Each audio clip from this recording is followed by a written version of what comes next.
নমস্কার প্রিয় দর্শক বন্ধুরা, হরে কৃষ্ণ ইউটিউব চ্যানেলে আপনাদের আবারও একবার জানাই সুস্বাগতম।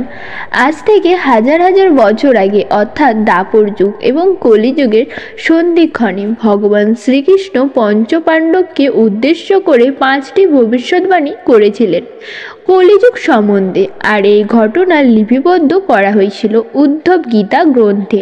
বলাই বাহুল্য, ঈশ্বরের বাক্য কখনো বিফল হয় না। আর তাই আজ এই ঘোর কলিযুগে এসে সেই 5টি ভবিষ্যৎবাণী মিলে গিয়েছে অক্ষরে অক্ষরে। আজকের এই ভিডিওতে পঞ্চপাণ্ডব ও ভগবান শ্রীকৃষ্ণের মধ্যকার সেই ঘটনাটি, যার মাধ্যমে কলিযুগ সম্পর্কে চমকে যাওয়ার মতো 5টি ভবিষ্যৎবাণী করেছিলেন ভগবান শ্রীকৃষ্ণ।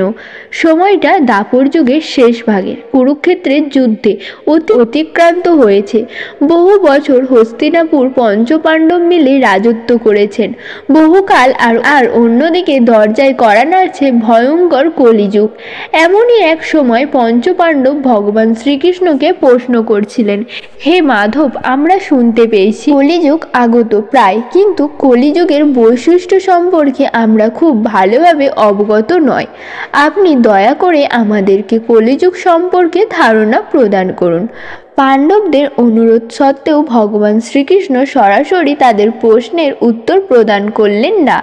তিনি বললেন, হে পাণ্ডু পুত্রগণ, এখন আমি এখান থেকে 5 দিকে 5টি তীর নিক্ষেপ করব, আর আপনাদের কাজ হবে সেই 5টি তীর কুড়িয়ে নিয়ে আবার আমার কাছে ফিরিয়ে আনা। তবে তীর কুড়িয়ে আনার সময় আপনার চারপাশে কি ঘটছে তা অবলম্বন করতে ভুলবেন না।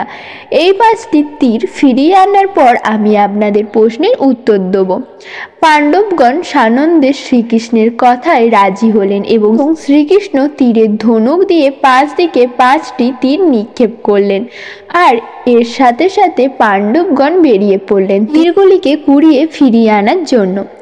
অল্প কিছুক্ষণের মধ্যে পঞ্চপাণ্ডবের প্রত্যেকে একটি করে তীর হাতে নিয়ে ফিরে এলেন ভগবান শ্রীকৃষ্ণের দরবারে।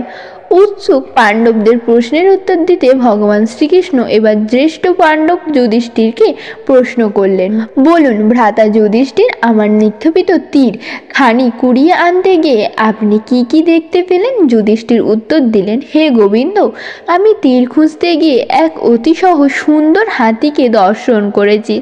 হাতিটি জলাশয়ে দাঁড়িয়ে জলকেলি করছিল, কিন্তু আশ্চর্যের ব্যাপার হচ্ছে হাতিটির সুর ছিল 2টি। এই ঘটনার সাথে কলিযুগের কি সম্পর্ক? মৃদু হেসে ভগবান শ্রীকৃষ্ণ জবাব দিলেন, হে ধর্মরাজ যুধিষ্ঠির, আপনি যে 2 বিশিষ্ট হস্তিটিকে দর্শন করেছেন তা কলিযুগের মানুষের বিচারিতার প্রতীক। কলিযুগের বেশিরভাগ মানুষ হবে মিথ্যাবাদী এবং স্বার্থপর। তারা মুখে এক কথা বললেও কর্মক্ষেত্রে সম্পূর্ণ ভিন্ন থাকবে, অর্থাৎ তাদের কথা, প্রতিশ্রুতি এবং কাজের মধ্যে কোনো মিল খুঁজে পাওয়া যাবে না। শ্রীকৃষ্ণের কথা শেষ হওয়ার পরে মধ্য পাণ্ডব ভীম বললেন, হে দেবকী নন্দন, আমি যখন আপনার নিক্ষেপিত তীরখানি ফিরিয়ে আনার জন্য জঙ্গলে প্রবেশ করেছি, তখন আমি এক অতি মনোরম গাভী ও তার বাছুরকে দর্শন করেছি। আমি দেখেছি বাছুরটি পরম তৃপ্তি সহকারে গাভীটির স্তন থেকে মাতৃদুগ্ধ পান করছে, আর গাভীটিও পরম মমতায় তার বাছুরটির শরীর লেহন অর্থাৎ চেটে দিচ্ছে। কিন্তু দুঃখের বিষয়, মা গাভীটি এত তীব্রভাবে বাছুরের শরীর লেহন করছে যে তাতে বাছুরটি শরীরের চামড়া ছুলে যাচ্ছে এবং সেখান থেকে রক্তক্ষরণ হচ্ছে। এখন আপনিই বলুন কেশব, গোমাতা ও বাছুরের এই কাহিনীর সাথে কলিযুগের কি সম্পর্ক? ভগবান শ্রীকৃষ্ণ আবারও তার সেই ভুবন ভোলানো মৃদু হাসি হেসে বললেন, ভ্রাতা ভীম, আপনি যে গাভীটিকে দর্শন করেছেন সেটি কলিযুগের মাতাটি প্রতীকী রূপ। এ যুগে পিতামাতা তাদের সন্তানদের প্রতি অন্ধভাবে আসক্ত হয়ে পড়বে এবং তাদের এই অন্ধ স্নেহ এবং তাদের অতিরিক্ত ভালোবাসায় তাদের সন্তানদের ক্ষতির কারণ হয়ে উঠবে। এর ফলে সন্তানেরা হয়ে উঠবে বিচার বুদ্ধিহীন এবং পরনির্ভরশীল, এবং এর ফলে একসময় তারা অসৎ পথে গমন করতেও পিছুপা হবে না। মোট কথা, পিতামাতার এই অন্ধ স্নেহই আগামীতে সন্তানের স্বাভাবিক ও সুস্থ জীবনযাপনে বড় বাধা হয়ে দাঁড়াবে।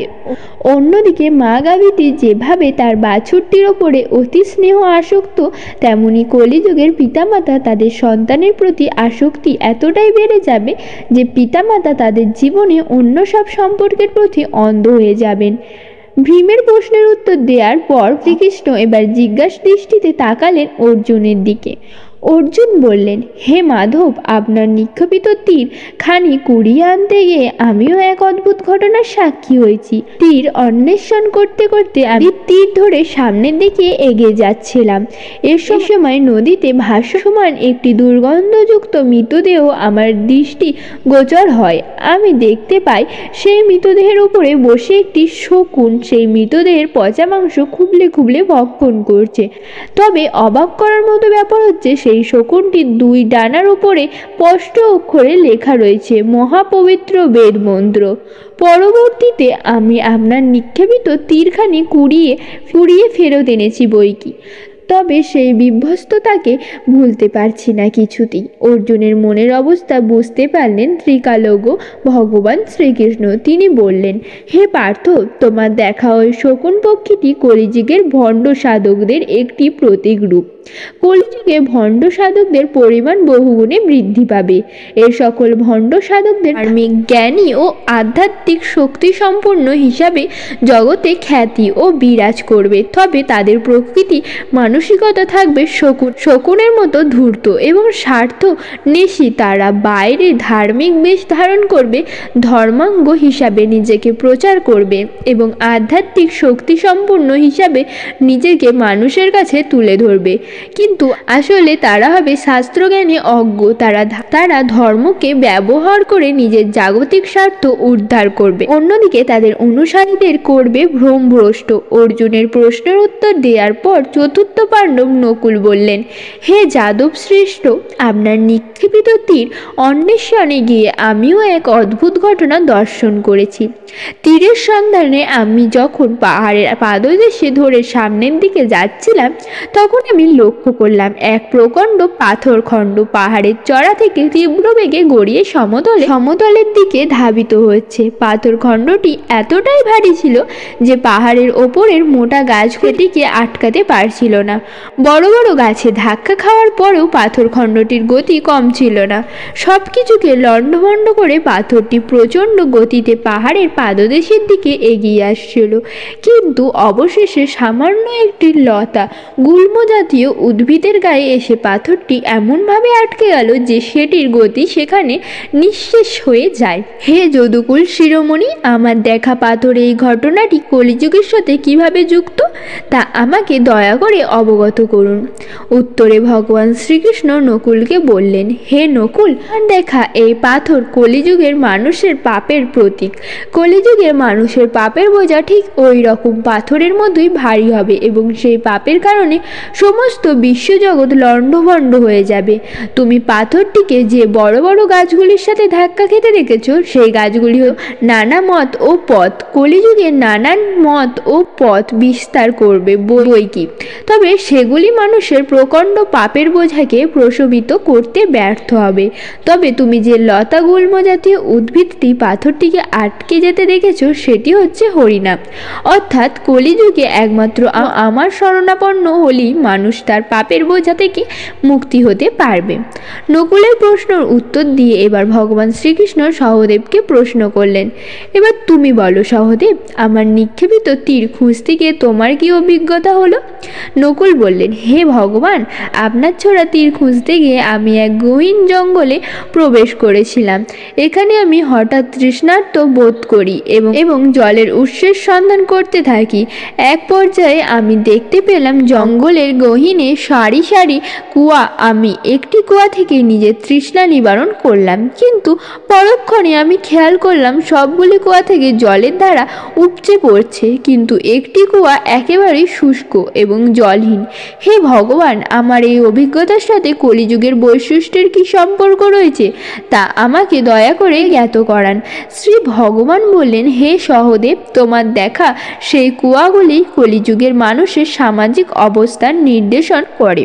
কলিযুগে ধনী ও দরিদ্রের পাশাপাশি অবস্থান করবে বৈকি, তবে তাদের মধ্যে পারস্পরিক কোনো সৌহার্দ্য থাকবে না। যে কোনো দুর্বল বা দরিদ্র মানুষ কখনোই সবল বা ধনীদের কাছ থেকে কোনো প্রকারের সাহায্য পাবে না। ঠিক যেমন জলপূর্ণ কুয়াগুলির জল উপচে পড়লেও শুষ্ক কুয়াটি তাদের থেকে এক ফোঁটা জলও পায়নি, তদ্রূপ সমাজের বিদ্যমানরা নানাভাবে তাদের অর্থের অপচয় করলেও অভাবী মানুষকে কখনোই সাহায্য করবে না, বরং সুযোগ পেলে তাদেরকে শোষণ করতেও ছাড়বে না। তো এই ছিল ভগবান শ্রীকৃষ্ণের কলিযুগ সম্পর্কে 5টি ভবিষ্যৎবাণী। আজ থেকে হাজার হাজার বছর আগে পরমেশ্বর ভগবান শ্রীকৃষ্ণের এই ভবিষ্যৎবাণীগুলি আজকের দুনিয়ায় কতটুকু সত্যতা বিচারের ভার আপনাদের ওপর রইল। আজকের ভিডিওটি এখানেই শেষ করলাম। সকলে ভালো থাকবেন, সুস্থ থাকবেন। হরে কৃষ্ণ।